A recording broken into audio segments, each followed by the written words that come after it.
2. Então o exercício, a tarefinha que eu deixo para vocês é vocês procurarem escrever lagrangiano mais geral.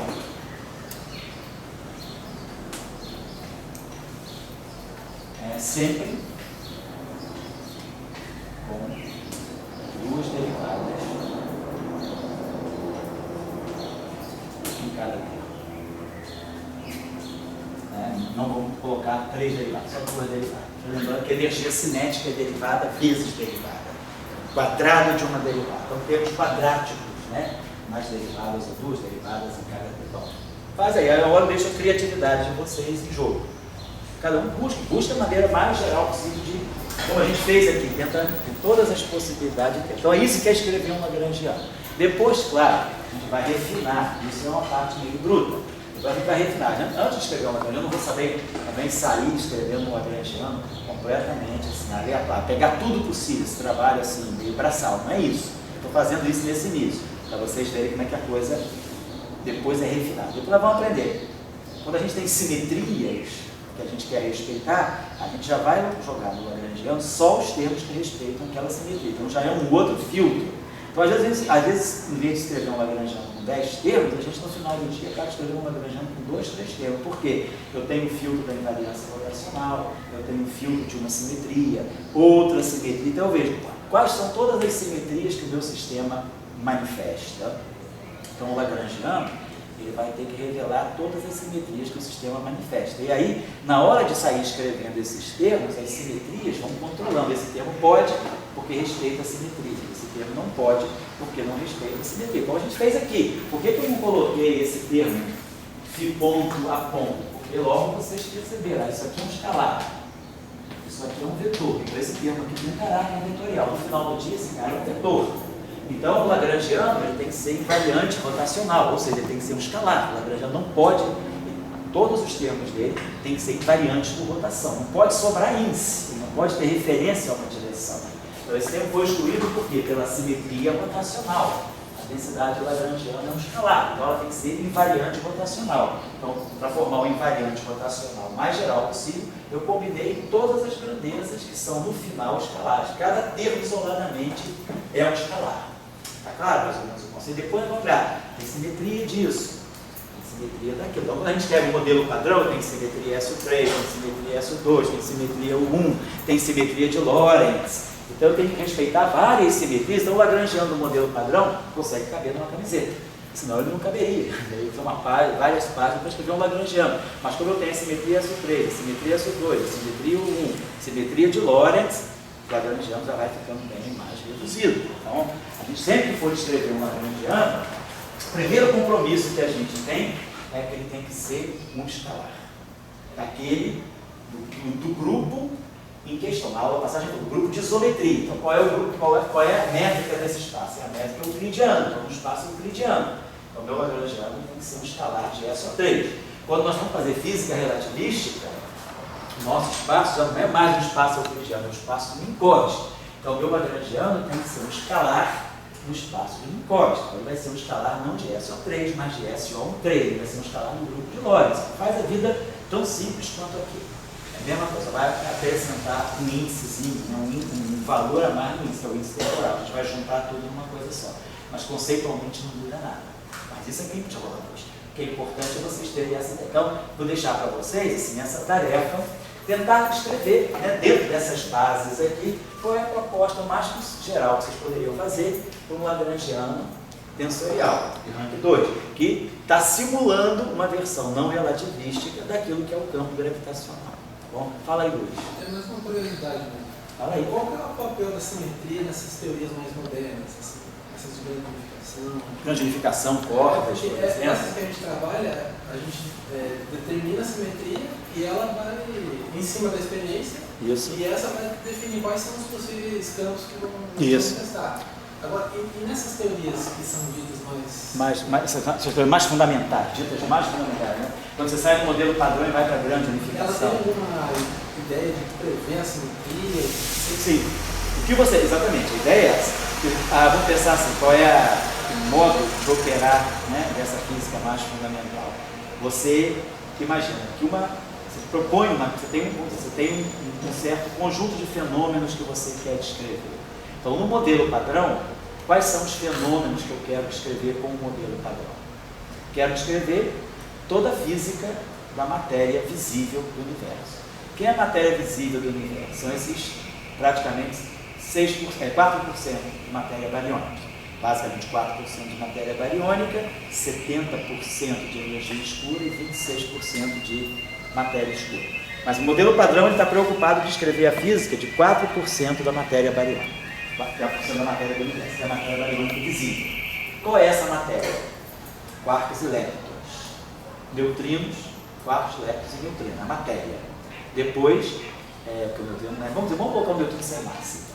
Quarks e leptons, com os seus respectivos neutrinos e bósons de Gauge, que a gente sabe que tem, do bóson de Higgs. Vamos colocar. Isso é o conteúdo do modelo padrão. Então eu sei que o modelo padrão ele tem simetrias SO3, SO2 e 1. Então vamos partir daí. A minha física visível do universo é o modelo padrão. Porém, o modelo padrão tem vários problemas, várias limitações. Uma das limitações é a origem da massa. A outra limitação é a mistura de sabores. A outra limitação é você saber, né, a hierarquia das constantes dele. E outra limitação, a gravitação que não está lá. Então você imagina, então, se o modelo padrão tem tantas limitações, ele deve ser a ponta ou o resíduo de um modelo mais completo, de uma teoria mais fundamental e mais completa. Então eu vou buscar agora construir uma teoria mais completa do que o modelo padrão. Mas eu sei que essa teoria tem que absorver o SO3 e o SO2, ela tem que absorver toda a física do modelo padrão. Então eu vou procurar qual é a simetria menor que eu tenho, mais simples possível, que absorva as simetrias do modelo padrão. Então eu tenho SO3, SO2, 1. SO3 tem 8 geradores. SO2 tem 3 geradores. E 1 tem 1 gerador. Tem 12 geradores. 8 do SO3 de cor, 3 do SO2 de espinho isotrópico fraco e 1 da hipercarga. Então tem 12 geradores. Então tem 12 geradores. Então tem que ter um grupo de simetria que tenha mais do que 12 geradores. Aí a gente vai. SO4. SO4 tem 15 geradores. 15 é maior do que 12. Então quem sabe? Será que SO4 consegue acomodar SO3 e SO2? Sim. Mas aí ele não vai conseguir reproduzir alguns dos resultados do modelo. SO4 não consegue ser a base desse modelo, porque eu vou ter problemas de medição, né? Problemas de conflito com a fenomenologia se a minha simetria for SO4, porque SO4, na verdade, ele tem 3 números quânticos fundamentais. Se você pegar SO3 tem 8 geradores, mas tem 2 números quânticos fundamentais, que é hipercarga e extremeza. O SO2 tem 1 e o 1 tem 1. Então você tem 4, aquilo que a gente chama, 4 números quânticos que vêm da simetria SO3, SO2, 1. Dentro da mecânica quântica, né, o que significa isso? São 4 operadores de Casimir, são 4 regras de superseleção que podem rotular qualquer estado físico. Se eu pegar SO4 só tem 3. Pela aula, pelo estudo dos grupos de Lie, SO4 só tem 3 geradores que comutam entre si, que podem definir números quânticos simultâneos. Então, SO4 falha. Então, o próximo grupo é SO5.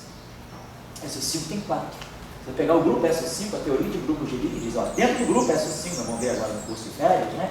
Dentro do grupo SO5 existem 4 geradores mutuamente comutantes. Se 4 geradores comutam mutuamente, do ponto de vista da mecânica quântica, eles podem ser medidos simultaneamente. Se eles podem ser medidos simultaneamente, eu posso pegar um estado físico e dizer esse estado físico é autoestado desse operador, desse operador, desse operador e desse operador, com esse número quântico, com esse número quântico, com esse número quântico, com esse número quântico, eu determino tudo.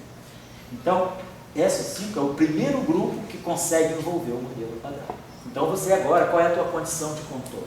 É o modelo padrão. Então, eu vou fazer uma teoria grande unificada, baseada no grupo SO5, sabendo que do grupo SO5 eu consigo obter uma física mais restrita que a física do modelo padrão. Agora, o que sobra entre SO3, SO2, 1, que é o modelo padrão, e SO5 é uma física nova, advinda da grande unificação. Então eu vou construir agora um lagrangiano que não tenha só a simetria SO3, SO2, 1, tem a simetria SO5, é um lagrangiano mais geral. Quando eu coloco, por exemplo, um lagrangiano SO5, que vai incorporar o modelo padrão, já tem uma consequência física imediata, que é o decaimento do próton. Dentro do modelo padrão, o próton não decai. Para o modelo padrão, o próton dura infinitamente. Numa teoria de grande unificação, quando você pensa, mas o modelo padrão é parte de uma teoria mais completa, que teoria mais completa é essa? É a grande unificação S5. Primeira consequência, o próton decai. Então você já tem uma consequência física advinda de uma exploração que você está fazendo além do modelo padrão. Aí você diz, mas será que a grande unificação é tudo? Não, porque a grande unificação não inclui a gravitação. Aí, se a gente quiser dar emprego para o Guilherme, ele tem que falar, bom, eu não posso ficar só na grande unificação. Tem que produzir gravitação. O que eu faço para colocar a gravitação como uma grande unificação?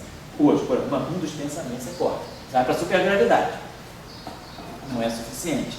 Aí você vai para a teoria de Cork. Então agora você vai construir a teoria mais fundamental possível, que inclui a grande unificação, inclui supersimetria, inclui supergravidade, inclui modelo, inclui tudo que estava atrás dela. Você tem uma teoria mais fundamental, que é a teoria de Cork, baseada em tais e tais simetrias. Quais são as simetrias que controlam uma teoria de Cork? A supersimetria global, a supersimetria local, que é a supergravidade, simetria de gauge, simetria de reparametrização. Você tem um conjunto não diferente, não trivial de simetrias, que vão controlar o que é a física de uma teoria de Cork, o que é uma supercork. Então, vamos dizer assim, o modo de operar é sempre esse. É você saber que simetrias você quer, que simetrias você tem para descrever um certo fenômeno. Tá certo? É isso que você estava perguntando? Então, o que eu entendi, a teoria de cordas, ela ainda não prevê simetria. Você coloca ela. Você vai colocando isso. Você vai colocando, quer dizer, ela no fundo é o resultado, é quase, vamos dizer assim, quase uma colcha de retalho de simetria. Você pega a simetria do modelo padrão, a simetria de grande unificação, pega a supersimetria, pega a supergravidade, pega a simetria sobre parametrização. Você tem um conjunto de simetrias, você fala, agora com todas essas simetrias eu vou construir uma formulação nova com objetos estendidos e não com objetos pontiformes. Aí você forma a teoria de corda. Então sempre a gente está procurando simetrias, essa é a visão, vamos dizer, é um pouco a escola diraquiana. Se inaugurou lá na década de 20, 30, né? Que é construir a física a partir das simetrias. Você pode dizer, eu não gosto desse conceito, eu não gosto desse procedimento. Mas será que a física está tão ligada assim às simetrias, né? Você pode, não, eu não vou construir a física pelas simetrias, vou ter uma outra abordagem para a física. E existem, mas a gente... Essa abordagem da simetria é uma abordagem que mostrou previsões, previu muitas coisas que apareceram. Quando a simetria de Dirac, por exemplo, a equação de Dirac, a primeira simetria que aparece na equação de Dirac já previu a existência da antimatéria, que apareceu. Aí depois a simetria SU2 previu a existência de mesons que apareceram. A simetria SU3 previu a existência de vários bárions, de vários mesons que apareceram.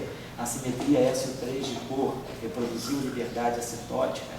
A simetria do modelo padrão, da teoria eletrofraca, previu a existência da terceira família de quartos, da terceira família de Higgs, previu a existência do bóson de Higgs. Então, você começou a ver que a prática da simetria é uma prática que te fez perceber, quer dizer, avançar muitas coisas na natureza que você ainda não conhecia.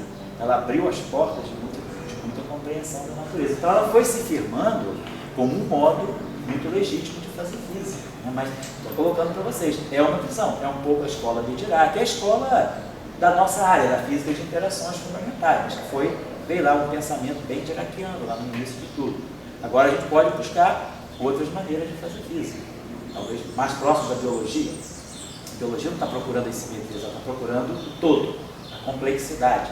Será que você não pode fazer física a partir de uma noção mais ampla de complexidade, ou você tem que fazer essa física extremamente reducionista, que é buscar o que é mais fundamental, do que é mais fundamental, do que é mais fundamental? Será que o universo, ele para um certo estágio, vai tão fundamental? Será que essa cadeia para? Quer dizer, é um modo de você fazer física. Então, a nossa maneira de fazer física é essa, é buscar sempre qualquer problema que uma teoria que você acha que é boa presente, então é porque ela deve ser a ponta de uma teoria mais fundamental que eu ainda não conheço. Então você usa ela como condição de contorno para chegar a uma teoria mais fundamental, mais completa. Aí você vai nessa, resolve uma série de problemas, aparecem outros, aí você vai buscar uma mais completa. Hoje a gente está assim, modelo S2-1, teoria eletrofraca. Você passou para o modelo padrão. Aí do modelo padrão, algumas questões ficaram em aberto, você passou para a grande unificação. Aí um dos grandes, porque vários problemas estão abertos na grande unificação. Um deles é a inclusão da gravitação, outro é o decaimento beta, o decaimento próton ser muito rápido. Na teoria de grande unificação, o decaimento próton acontece mais rápido do que deveria acontecer. E você tem o problema da simetria matéria e antimatéria, a assimetria, por que tem mais matéria do que antimatéria? A grande unificação não resolve nada disso.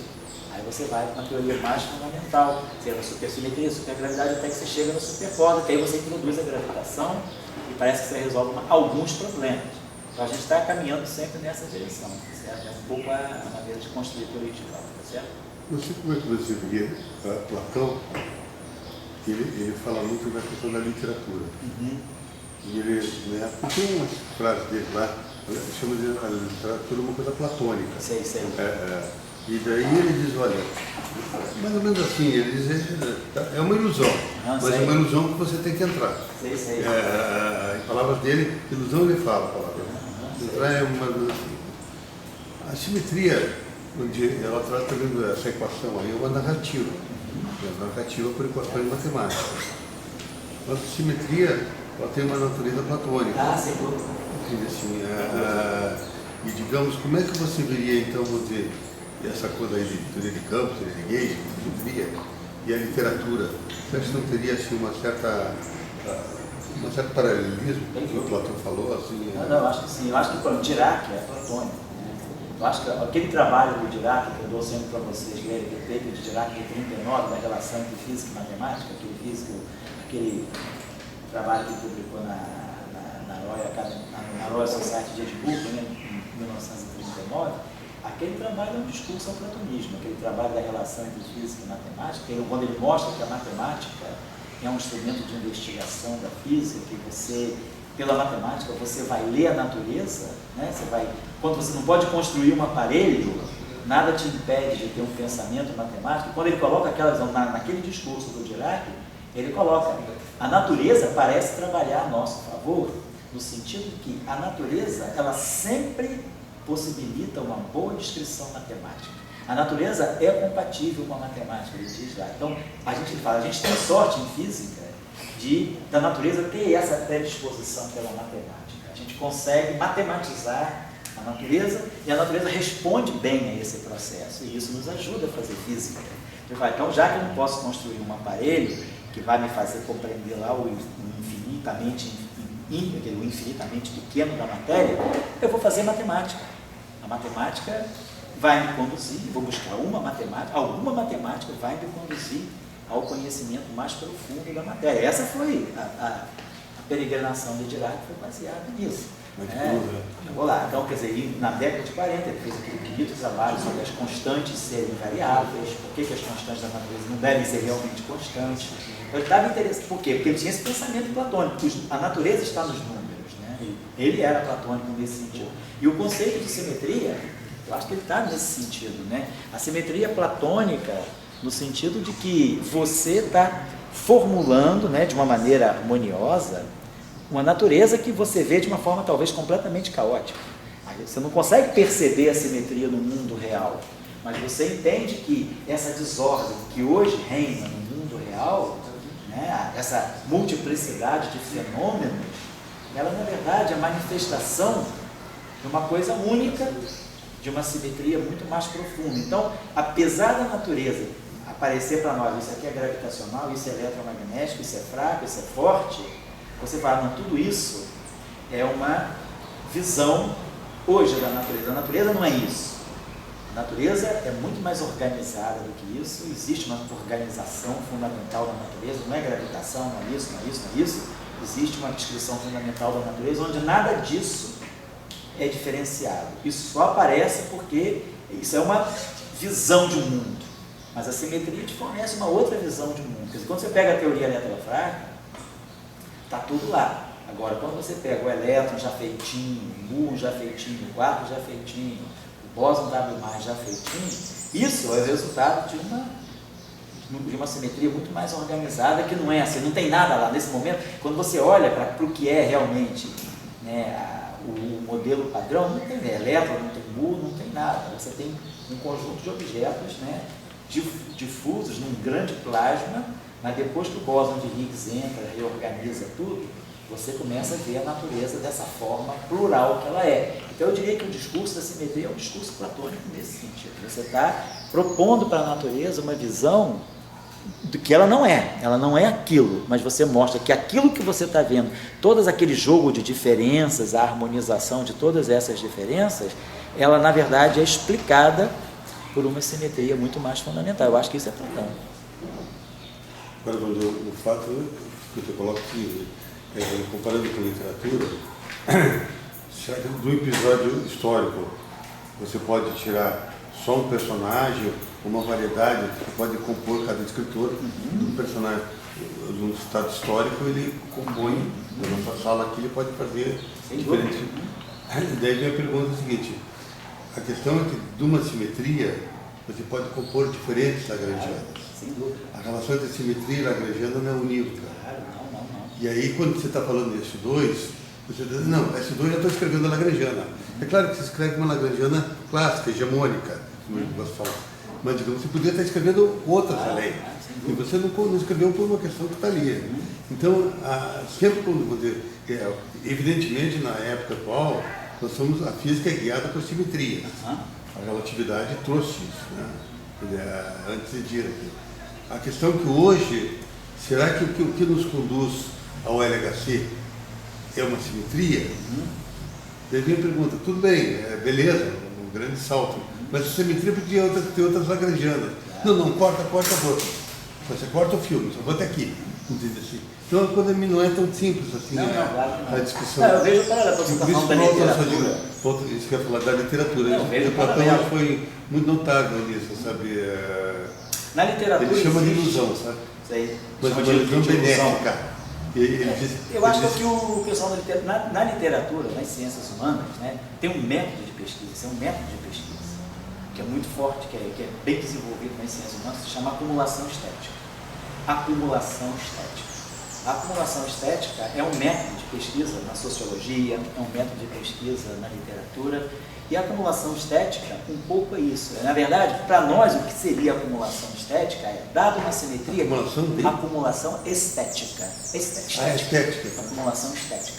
Então, esse é um método de pesquisa das ciências, que é método de pesquisa galileano, no sentido de que tem hipóteses de trabalho, você desenvolve uma metodologia, você prevê a tua acumulação estética, ela está dentro da nossa área. A gente está fazendo acumulação estética o tempo todo quando você tem uma simetria e você pode, com essa simetria, construir diferentes teorias, diferentes lagrangianas. Tem aquele que é hegemônico.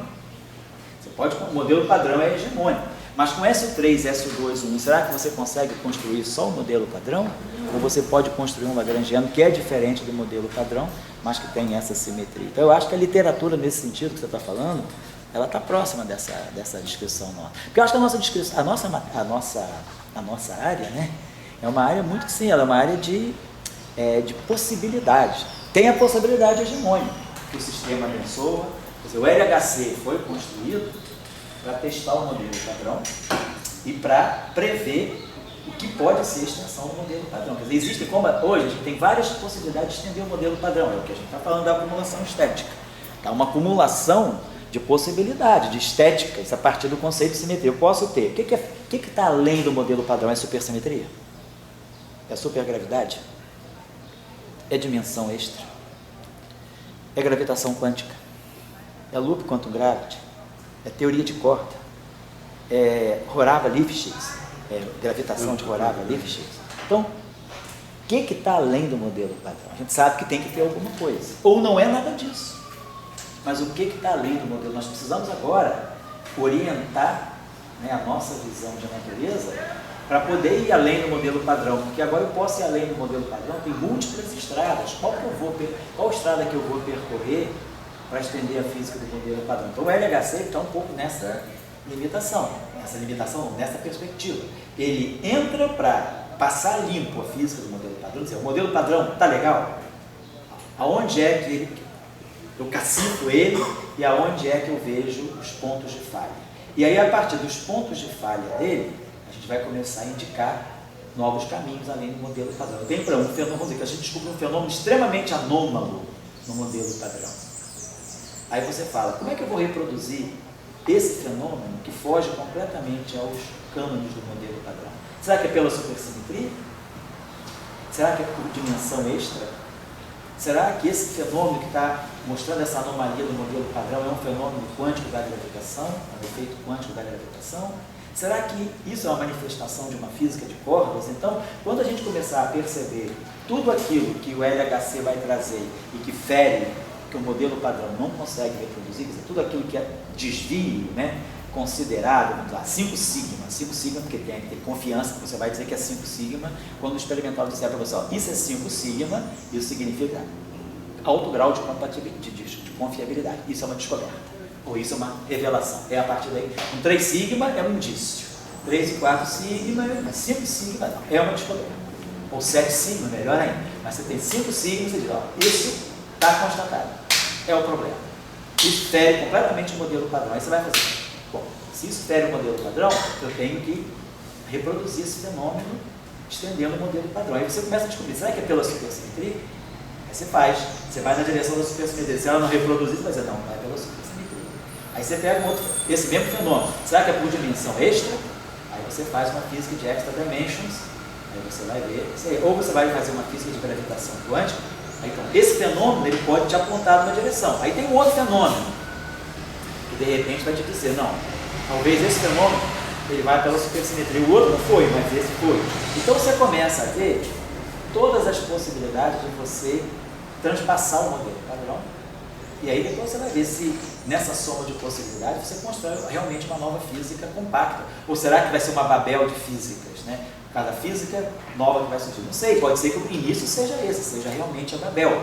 Até que alguém fale e fale, tudo isso que a gente está pensando que são coisas diferentes é a manifestação de uma única coisa. Se elas não se excluírem, né? Se elas não se excluírem, exatamente, elas podem ser peças de uma coisa mais profunda que a gente ainda não conhece. Então eu acho que o LHC, ele foi, agora só para finalizar, ele vai nessa direção. Ele foi na direção de reproduzir o modelo padrão, mas ele agora também vai na direção de te indicar possíveis direções, porque como você falou, uma assimetria eu posso construir muitos lagrangianos. Então, é o sentido da acumulação estética. Você chega a um conceito e aí você começa a ver coisas que aparentemente são muito... A acumulação estética está nisso. Você começa a perceber que várias manifestações que aparentemente são desconectadas, elas são manifestações, você começa a perceber uma raiz única para todas essas. Essa que é a busca, é você perceber o que há de comum a todas elas. Então, eu acho que a simetria pode ser comum a várias manifestações.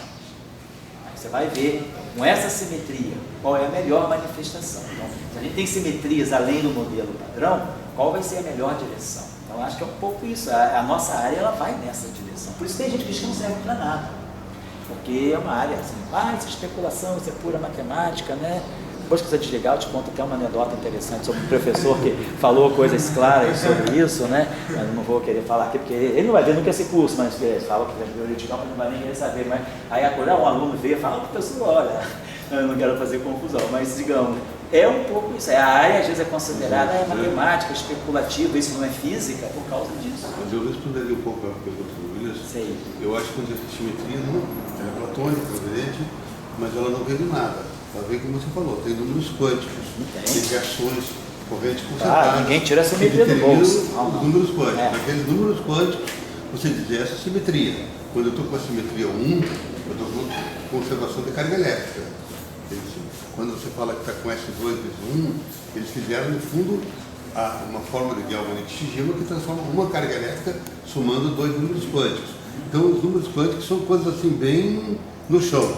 Entendeu? A fenomenologia que você... Agora, então, a minha crítica que eu tenho a essas teorias dos superpólitos, essas coisas aí, é que elas não vieram de novos números quânticos. Elas vieram de problemas internos. Sabe, você está meio mal amado, daí você arranja uma nova namorada. Entende assim?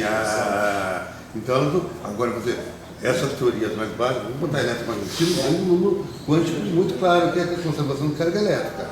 Daí você tem... Agora, daí deu uma simetria 1. Será que aquela simetria 1 é só a equação de Maxwell ou pode ter outras coisas? Então aí que via isso que se chama de acumulação estética. Aquela simetria 1 não é só Maxwell. E aí está a questão. Então, a física, hoje em dia, vai acontecer, a partir de 14 terras, de um lado ela vai querer ir além do modelo padrão, como você falou, fundamento, etc. Mas do outro lado ela tem que tomar cuidado. Será que ela não poderia pegar aqueles números quânticos e ir adiante com outras coisas que canonicamente hoje em dia não se considera? Claro. Então, a teoria de Anne Mills, que é a rainha da simetria, tá? Ela é o cânone, quer dizer, o número de geradores é igual ao número de corrente conservada, tem uma relação cânone, né? Mas então, só para deixar o seguinte, quer dizer, o cara deveria ir para superstrings, dessas teorias reis, assim, mas não foram por encontrar novos números quânticos, por encontrar novas subsimetrias. Eles chutam daí lá para frente. E daí veio uma roda enorme. Uma roda enorme. Tem gente física. Eu acho que uma coisa importante também, que eu acho que talvez esteja faltando, eu já falei isso em outros cursos, mas essa é uma visão assim, meio particular, mas a gente está discutindo aqui. É que, por exemplo, as grandes mudanças na física, as grandes teorias da física, elas não vieram assim porque eu estendi algo, eu não cheguei na mecânica quântica porque eu quis estender a mecânica newtoniana. A mecânica quântica apareceu quando a gente detectou na natureza, em fenômenos isolados, uma constante fundamental, que era o H. Você mexeu com o corpo negro, apareceu o H. Você mexeu com o efeito fotoelétrico, apareceu o H. Você mexeu lá no átomo de Bohr, você botou o H. Você começa a perceber que apareceu uma constante nova na natureza. É uma coisa quando você tem a velocidade da luz. Então, talvez essa discussão, o que eu espero, onde é que vai nascer uma boa física? Aí eu estendo o modelo padrão para granificação eu vou para a supergravidade eu vou para a teoria de corda, e daí? Né? Eu vou ficar estendendo assim, eu vou ficar a vida inteira buscando alguma coisa, ou será que está me faltando alguma coisa mais fundamental? Então, talvez, né, o que a gente entende é que os grandes pensamentos da física, nenhum deles está desvinculado de uma constante fundamental importante. Gravitação é G, relatividade é o C, que é a carga elétrica. A carga elétrica é a interação eletromagnética. A constante de Fermi é a interação fraca. Nós temos a constante da interação forte. Nós temos H. Nós temos a constante de Boltzmann. Então, sempre que assim, a física tem uma nova visão de natureza, ela tem uma nova visão de natureza não coincidentemente associada a uma constante fundamental. Então, talvez o problema da gente não seja tanto descobrir novas simetrias, mas seja talvez algum fenômeno, quem sabe o LHC comece a revelar fenômenos que vão ver que qual é o denominador comum entre esses fenômenos. É uma nova constante. Há uma constante da natureza que se repete em todos esses fenômenos. Se isso acontecer, cara, aí tem nova física. O resto é efeito especial. A gente quer melhorar a teoria, tudo bem, você vai melhorar. Você vai colocando esse efeito, vai colocando aquele. Está faltando, talvez, né, isso que aconteceu na física. Quer dizer, ninguém fez uma física revolucionária sem uma constante fundamental. Dirac, por exemplo, ele não descobriu nenhuma constante fundamental, mas ele entendeu o papel da velocidade da luz em relação ao espinho elétrico. Então, ele relacionou o espinho elétrico, que é H cortado sobre 2, com a velocidade da luz, que é C. Ele conseguiu colocar esses dois objetos, ele conseguiu unificar essas duas constantes. Ou então, talvez, o que esteja faltando para nós também como é que eu vou unificar a constante de gravitação com H cortado e com C? Se eu quero unificar a constante de gravitação com H cortado e com C, que me dá a constante de Planck, que me dá a constante de Planck, me dá o comprimento de Planck, me dá a massa de Planck, se a gente quiser fazer isso usando gravitação quântica, a gente já viu que não é o caminho. Então, talvez esteja faltando, né, uma combinação mais clara das constantes, ou até mesmo o aparecimento de uma constante fundamental nova. Qual é? Oi? Não, nem vou intervalo, eu vou acabar daqui a pouquinho, aí quem quiser comer um pãozinho aí depois. Então, só para finalizar, então deixa eu colocar isso aqui. Então, vou deixar esse exercício para vocês com o campo tensorial. Deixa eu fazer mais um hoje, eu ainda não vou entrar nas equações de Lagrange, mas eu esperava entrar. Vamos fazer uma coisa aqui, vamos passar para essa redução. Dória copiou isso aqui, Dória? Copiou a agenda? Porque aí na outra vem eu entro por aqui. Só para não perder essa agenda aqui. Vamos fazer o seguinte, vamos pegar, por exemplo, o Lagrangiano que eu estou propondo. Daqui devem sair as equações de Maxwell. Vamos ver como é que daqui podem sair as equações de Maxwell. Então, eu estou propondo o seguinte, vamos dizer, a nossa ideia é a seguinte. Eu tenho um fenômeno, que é o fenômeno eletromagnético, ao qual qual eu associo dois campos, um escalar e um vetorial. E eu sei que o fenômeno eletromagnético está nas equações de Marx. Mas eu não sei ainda.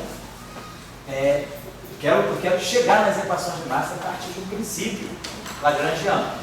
Então nós estamos propondo um lagrangiano, a gente não sabe ainda como chegar nas equações de Marx. Eu estou propondo um lagrangiano dentro dessa visão. Ele tem que envolver derivadas ao quadrado. Por quê? Porque a equação de Marx, as equações de Marx, elas são de derivada segunda, divergência de E. Mas quando é gradiente de φ, a divergência de E fica laplaciano de φ. Quando lá na corrente de deslocamento eu tenho dE dt, como tem um ddt de efeito A, ali vai aparecer uma derivada segunda. Então a equação de Maxwell, ela é primeira ordem nos campos A e B, mas ela é segunda ordem nos potenciais. A equação de Maxwell ela sempre tem potenciais com derivada segunda. Campos com derivada primeira, mas potenciais com derivada segunda. Como eu estou escrevendo o lagrangiano em termos dos potenciais, então eu sei, derivada segunda na equação de movimento significa derivada primeira ao quadrado no lagrangiano. Essa é a primeira visão que a gente tem que ter. Ou se eu tenho derivada segunda de alguma coisa na equação de movimento, significa que o meu lagrangiano deve estar tendo a derivada primeira desse objeto. Vai ficar mais claro quando a gente fizer o princípio variacional em geral, mas por enquanto eu estou querendo só assim que vocês toquem um pouco de ouvido essas coisas. Então, é só lembrar de Newton. Mx dois pontos, lagrangiano x ponto ao quadrado. Então, porque a derivada segunda na equação de movimento é derivada primeira ao quadrado. Então, como as equações de Marx são derivadas segundas no potenciais, eu espero construir um lagrangiano que tenha derivadas primeiras ao quadrado, segunda potência. Aqui é uma derivada primeira ao quadrado, isso aqui é uma derivada primeira ao quadrado, isso aqui não, isso aqui é uma derivada primeira ao quadrado, isso aqui seria um termo de potencial. Então, em termos de energia cinética, isso aqui é uma derivada primeira ao quadrado, derivada primeira ao quadrado, derivada primeira ao quadrado. Aqui é um termo de potencial, derivada primeira ao quadrado, só que é misturado, uma derivada temporal com derivada espacial, derivada primeira, derivada primeira, derivada primeira, derivada primeira. Então, isso dá. Vamos tirar as equações de Marx também. É uma ideia mais ou menos essa. Agora vamos fazer o seguinte, vamos supor que, por acaso, a gente vai ter uma configuração de campo aí, que todos esses campos não dependam da posição. Vamos dizer, se eu olhar esse lagrangiano, vamos olhar esse lagrangiano restrito ao regime de campos uniformes. Campos uniformes seria campos não dependentes da posição. Campos uniformes, campos, regime de campos espacialmente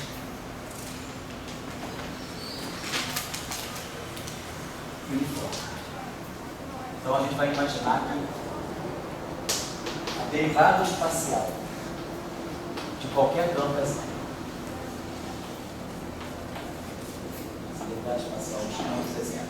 Todos os campos só podem ter derivada temporal. Vamos nos restringir a esse regime. O modelo é amplo, depende de P e X. Vamos pegar só uma suposição. É só o regime de não dependência em X. Então esse termo aqui desaparece. Esse termo aqui fica, esse termo aqui fica, esse termo aqui desaparece, esse termo aqui desaparece. Esse termo aqui fica, esse termo desaparece, esse termo desaparece, esse termo desaparece, e esse termo desaparece. Agora eu vou aqui, alguém botou, você vai colocar aqui agora, porque senão eu vou precisar partir exatamente disso aqui. Mas já apareceu com todos os termos que dependam da posição. Então nós vamos estar restringindo, olhando o nosso modelo, no regime mais restrito, que é o campo dependendo só do tempo. Então, saiu isso aqui. Não, isso aqui ficou bem mal. Tirei logo aqui no futil. Saiu isso aqui. Isso aqui. Só para aumentar aqui, vamos salvar melhor. Isso aqui.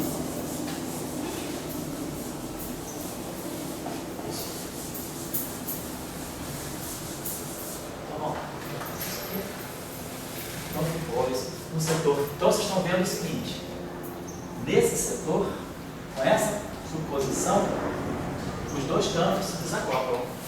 Eu tenho uma parte do A que não comunica com a parte do φ. Φ e A não estão mixados, não tem nenhum mix entre A e φ.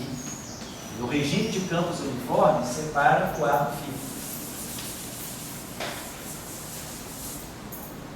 a constante era em cima.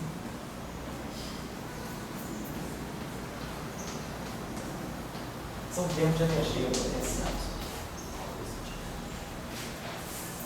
Então vocês estão vendo que, primeira consequência, que nesse regime espacialmente uniforme eu tenho uma física para φ que não se comunica com a física para lá. Então você tem dois regimes separados. Mas a gente vê o seguinte, por exemplo, se esse φ aqui for igual a 2, e se o n for igual a 2 e o m for igual a 1, o que eu tenho aqui? Se n for igual a 2, vamos pegar esse caso particular. Eu tenho aqui um oscilador harmônico. Tudo depende só de t. Então, φ tem uma coordenada φ de t. Só isso. Eu tenho um oscilador harmônico no setor φ. E se o m for igual a 1, isso aqui já é quadrático. Isso aqui eu tenho um oscilador harmônico tridimensional. Então, isso aqui é um oscilador harmônico unidimensional. Assim, 1D. E isso aqui é um oscilador harmônico tridimensional e, em princípio, é mesotrópico. Isso aqui é a parte de derivada primeira, isso aqui é a parte de constante, é como se fosse o kappa, né? Quer dizer, esse kappa, isso aqui vai poder... ele vai ser... porque é uma constante... tá certo. Porque esse cara aqui pode ter o ax ao quadrado aqui, todos os ax, a y e a z vão aparecer com essa mesma constante. A constante é comum, então é um oscilador harmônico tridimensional isotrópico. Porque eu vou ter as mesmas, aqui eu vou ter alfa a x ponto ao quadrado. E aqui eu vou ter si a x ao quadrado. Mais alfa a y ponto ao quadrado. Mais si a y ao quadrado. Então eu tenho 3 osciladores harmônicos com a mesma frequência. Então a gente está vendo que o lagrangiano, que está preparado para descrever o eletromagnetismo, no regime de campos uniformes, ele está descrevendo 4 osciladores harmônicos. 1 lá e 3 aqui. Então a gente vai começar a ver que, na verdade, o campo eletromagnético, foi por isso até que Dirac, quando ele fez a primeira quantização do campo de Marx, no trabalho de 2007, ele estava quantizando osciladores. Porque ele percebeu, na verdade, o campo eletromagnético pode ser visto como um conjunto de osciladores. No regime de campos espacialmente uniformes, porque eu tenho um conjunto de osciladores. Eu ganho um problema unidimensional. Unidimensional, no sentido que tudo depende só de t. Claro, aqui eu tenho 3 componentes, é um oscilador tridimensional, aqui é um oscilador unidimensional. Mas eu tenho 2 conjuntos de osciladores desacoplados. Então, por trás do campo eletromagnético, a gente deve ter uma física de osciladores harmônicos. As equações de Marx, no fundo, a gente escrevendo uma física de osciladores harmônicos, certo? Então eu vou deixar, isso que a gente vai pegar, retomar esse exercício, deixei aquela tarefa e vou deixar então mais uma última tarefa para vocês, para mexerem um pouco com o lagrangiano também, já pagar isso aqui. Vou querer que vocês construam uma possibilidade um pouquinho mais, um pouquinho mais elaborada, que é, vamos dizer, um campo que acopla espinô, quer dizer, acopla um sistema, na verdade, um sistema, para cuja descrição eu preciso acoplar. Um sistema que acopla um campo escalar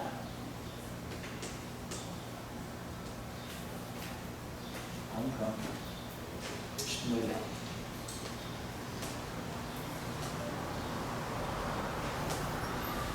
Então, o que está por trás, quando eu pego o campo escalar e o campo espinorial, no modelo padrão, isso justamente está ligado ao Higgs, o mecanismo que Higgs para gerar massa para os ferros. Então, vamos fazer esse exemplo. Eu vou dizer o seguinte, que eu tenho um campo escalar, que eu vou chamar de φ, e um campo espinorial, que eu vou chamar de psi. Então, como ali eu fiz um exercício, fiz uma proposta que era um campo escalar como um campo vetorial, aqui eu estou fazendo uma proposta de um campo vetorial como um campo espinorial. Aí quero que vocês construam, dentro dessa visão, um lagrangiano que seja o mais geral possível, o lagrangiano, ele vai ser o mais geral possível, claro, com simetria, rotacional, aqui são lagrangiano escalar, e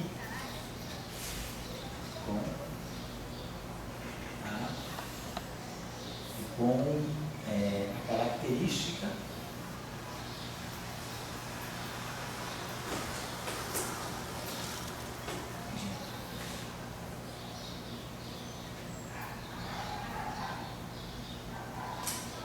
com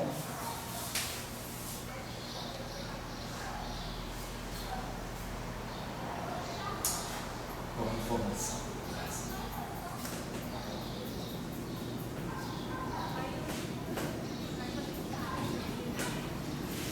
A dinâmica do escalar é dada por derivadas segundas, enquanto que a dinâmica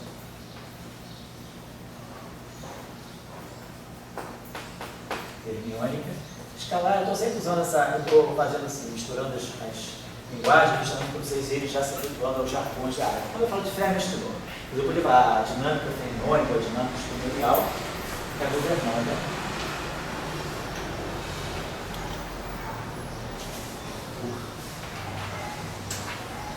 derivadas primeiro. Então, lembrando dessa premissa, a gente está lembrando que a dinâmica dos escalares depende de derivada segunda. Então, derivada segunda na dinâmica significa derivada primeira ao quadrado no lagrangiano. Lembrando o paradigma das equações de Euler-Lagrange para a mecânica analítica da mecânica. E os espinores, os campos fermiônicos, eles são, como a gente viu a equação de Dirac, a equação de derivada primeira. A equação de Dirac é derivada primeira. Então, se a dinâmica fermiônica é governada por derivadas primeiras e não segundas, não é um problema de Cauchy, exatamente não é derivada segunda, não é laplaciano, mas é gradiente, DDT, não é D2, DT2. Então, se a dinâmica fermiônica é governada por derivada primeira, isso significa que eu não posso ter termo de derivadas primeiras ao quadrado no lagrangiano. Essa percepção eu acho que é importante vocês terem, tá? Estou trabalhando esse conceito, que é um conceito meio assim, ainda está meio solto, não tem formalização para isso. Mas quando a gente fizer o princípio variacional, a gente vai estar formalizando. Mas eu estou apelando para vocês assim, para aquele raciocínio assim, meio elementar, né? Um raciocínio meio assim, tanto de pé de página, né? Lembrando sempre que se no lagrangiano eu tenho derivada primeira ao quadrado, na equação de movimento nós temos derivada segunda. Então, daqui para cá, uma derivada primeira ao quadrado, não estou dizendo que não é decorado, vocês estão entendendo, porque quem sabe um pouquinho de formulação lagrangiana entende pelo princípio variacional porque que o quadrado de uma derivada primeira vira uma derivada segunda. Então, é esse princípio que eu estou invocando vocês. Então, como eu já sei que os fermions devem ter sempre derivadas primeiras na equação de movimento, eles não podem ter isso ao quadrado. Ao passo que os campos bosônicos, o que eu tenho é isso. O campo bosônico sempre tem derivada segunda. Equação de Klein-Bordner é D2, DT2 menos laplaciano. As equações de Marx são D2, DT2 e são laplacianos do A e do φ. Então, os campos bosônicos, né, quem faz gravitação é a equação de Einstein, derivada segunda na métrica. Então, os campos bosônicos, eles têm uma dinâmica governada por derivada segunda. Os campos fermiônicos têm uma dinâmica governada por derivada primeira. Nós vamos entender por quê. Isso aí não é um resultado matemático, isso está ligado a uma coisa chamada graus de liberdade. Quando a gente tem uma formulação lagrangiana, tem, primeiro de tudo, saber quais são os graus de liberdade físicos do sistema.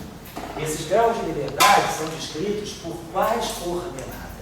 E aí, na hora de contar os graus de liberdade de um sistema, eu vou ver que o campo fermiônico não pode ter mais de uma não pode ter derivada ao quadrado, e o campo bosônico tem que ter derivada primeiro ao quadrado no lagrangiano. Então, o que está por trás disso tudo é uma observação física, não é uma descrição matemática, pegando um problema de Cauchy. Posso até ir por essa direção, a gente pode ir por essa direção, mas não é por ela que a gente vai. Tem um raciocínio físico muito elementar que diz por que bósons têm derivada segunda na equação de movimento e Fermi, e por que a equação de Dirac tem que ser derivada primeira. Se ela fosse derivada segunda, eu não teria só elevado hipótese. Eu teria que ter mais graus de liberdade. O fato do do elétron ter spin up e spin down, são 2 graus de liberdade, e o pósitron ter spin up e spin down, são mais outros 2 graus de liberdade. Então, quando eu digo o elétron e o pósitron são 2 partículas, partícula e antipartícula, e cada uma tem spin up e spin down, no final do dia eu tenho 4 graus de liberdade, elétron com spin para cima, spin para baixo, pósitron com spin para cima, spin para baixo. Quem fez a equação de Dirac sabe que eu estou falando de uma única coisa, energia positiva com spin para cima e spin para baixo, energia negativa com spin para cima e spin para baixo. Quer dizer, a equação de Dirac ela descreve o ferro com energia positiva e energia negativa, 2 graus de liberdade. Agora, spin para cima, spin para baixo, 1 vezes 2, 2. Energia negativa, spin para cima, spin para baixo, outras 2 possibilidades, 4 graus de liberdade. No final, Dirac empacotou tudo isso e falou, eu não tenho energia positiva e energia negativa, eu tenho elétron e pósitron. Então, aí ele fez uma interpretação da energia negativa como sendo pósitron. Mas, na verdade, a teoria de Dirac ela descreve 4 graus de liberdade. Um ferro com energia positiva, spin up, spin down, um ferro com energia negativa, spin up, spin down. Se a equação de Dirac tivesse derivada segunda e não derivada primeira, eu teria 8 graus de liberdade no 4. Então nós vamos entender isso depois, tá? Então, o tipo de lagrangiano que a gente propõe, o tipo de equação de movimento, na verdade, você tem que primeiro saber o que você quer descrever. Quero descrever uma coisa que tenha tantos graus de liberdade. Então, eu vou usar essa situação. Se eu quiser descrever um campo fermiônico com 8 graus de liberdade, aí a equação de Dirac não pode ser essa. Tá? Então, é a mesma coisa da mecânica clássica. Eu quero descrever, sei lá, uma barrinha que está em movimento no plano. Então, quais são as coordenadas? Quantos graus de liberdade ela tem? As coordenadas do centro de massa. Se eu localizar o centro de massa, depois eu posso colocar uma coordenada angular da inclinação da barrinha em relação ao eixo. Então, fixei os graus de liberdade. Então, se eu for, e aí eu sei os graus de liberdade, eu vou construir o Lagrangiano. Então, você primeiro, numa teoria de campo também, a gente vai dizer que graus de liberdade eu quero escrever. Eu quero escrever o quê? Campo eletromagnético. Campo eletromagnético é isso e isso. Então, o campo eletromagnético tem quantos, o fóton tem quantos graus de liberdade? O fóton físico, né? A onda eletromagnética polarizada no plano, propaga num plano. Então, ela tem 2 graus de liberdade. Toda a física da onda eletromagnética livre está num plano de vibração ortogonal de direção de movimento. Então, se ela tem aqueles 2 graus de liberdade, tem a ver com o fato desse φ e desse A estarem aparecendo em derivadas primeiras ao quadrado no Lagrangiano. A gente vai ter que entender isso, mas eu estou só, primeiro, deixando vocês mexerem um pouco com a coisa assim, meio de ouvido, para depois a gente formalizar esse conceito, tá bom? E o ponto de ligação é esse, é só lembrar disso na mecânica clássica. Legal? A semente está plantada já, né? Agora só. Tá. Dúvida? Isso, agora faça os exercícios. Tá? Semana que vem, então, eu vou ter que dar esse curso de novo, para poder dar uma avançadinha antes do recesso, e aí também, mesmo esquema. Quem quiser vir, vem, quem não quiser, não tem problema. O Tchau está gravando a aula, agora está gravando no sábado, e o Tchau na quarta-feira bota online. Então eu vou pedir para o Tchau para fazer, transformar tudo para o campos clássicos, né? Um outro, que eu fiquei, por exemplo, eu fui na quarta, lá na iniciação não tinha aula 4, eu fui na quinta não tinha. Na sexta eu falei, bem, eu ia te mandar um e-mail, eu falei, não, vou procurar porque deve estar colocando outro lugar. Né? Aí eu achei. Não, então, pois é, eu fico pensando, se eu coloco para iniciação, porque o site ainda está meio assim, a gente tem que melhorar isso. As pessoas, quando eu vou por aí afora, elas falam que acabam achando, mas ele não está muito imediato. Se eu coloco, às vezes o cara que está no mestrado ou no doutorado, ele nem vai olhar o curso da iniciação, aí ele não vai ver esse curso. Não, está melhor em campus. Só melhor estou avisando pra galera não ficar que nem eu. Melhor Eu fiquei esperando e não achei. Tem pouca coisa em iniciação, Sei. fica mais. Mas aí o cara pode não achar. Não, mas eu achei legal em campus, eu achei show. Foi o primeiro lugar que eu fui depois de. Que eu poderia colocar lá. Ou então fazer o seguinte, eu não sei se é um problema para o seguidor, coloca nos dois. Quem acha, o cara que entrar num acha, o cara que entrar no outro acha. O cara é botar os dois sempre em contemporaneidade. Vamos falar para ele, duplicar. Ou isso, Para não deixar um sem e o outro com. Que é legal, está anotada a sugestão. Ó, gente, tem um pãozinho que tem em casa aqui, quem quiser pegar aqui, pode pegar antes de sair para não desmaiar na hora de ir para casa. Já foi, cara, eu queria fazer uma coisa, agora que tá no final, já tô na hora da viagem, né? Pode deixar, pode pegar.